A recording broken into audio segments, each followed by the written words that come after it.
Je ten česnek dobrý? Ne, není. Je tam si dělá se mě srandu. Ne, to je to. Toto není normální. Ne, není.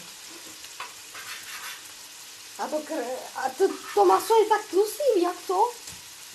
Nebo jsem ho přikrmila předtím.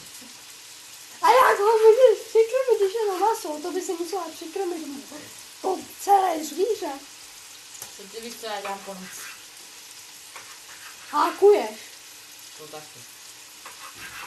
A ta poklička je stejně špinavá. Nebo je špinavá. Co budeš dělat zítra? Hákovat? Dělat do studu. A že jdeš zítra do práce. Víš jo? To je máma na zabití.